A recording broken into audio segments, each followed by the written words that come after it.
ఆ మీటింగ్లో నాకు బాగా కోపం వచ్చి, ఏమయ్యా చంద్రబాబు నాయుడు, అప్పటికి ఏంటంటే కర్ణాటకకి కొంత ముంపు ప్రాంతం ఏమిటి దూరాల ప్రాజెక్టులో ఏంటంటే కొద్ది ముంపు ప్రాంతం కర్ణాటక రాష్ట్రంలో ఉంటుంది. ఒక 13 కోట్ల రూపాయల వరకు కాంపెన్సేషన్ కట్టాల్సి ఉండే, కట్టడు, ₹1 కట్టడు. ఏమయ్యా చంద్రబాబు నాయుడు గారు, నువ్వు దత్తత తీసుకున్నావు, కథ తీసుకున్నావు, డైలాగులు చెప్తున్నావు, ఇక్కడ చచ్చిపోతాను జనము, బొంబాయికి వలసలు పోతుండ్రు. ఇటువంటి పరిస్థితులలో కూడా కర్ణాటకకు డబ్బులు కట్టడానికి డబ్బులు లేవా? ఇదేనా సమైక్య రాష్ట్రంలో సమగ్ర అభివృద్ధి అంటే?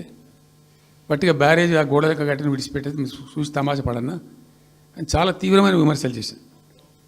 మోకాళ్ళ మీద పరిగెత్తి కట్టిండి చంద్రబాబు నాయుడు. అప్పుడు ఆ కర్ణాటక చెల్లించాల్సిన కంపెన్సేషన్ ఏదైతుందో మోకాళ్ళ మీద ఉరికి నా దాడి తట్టుకోలేక కంటిన్యూగా పెట్టినాం.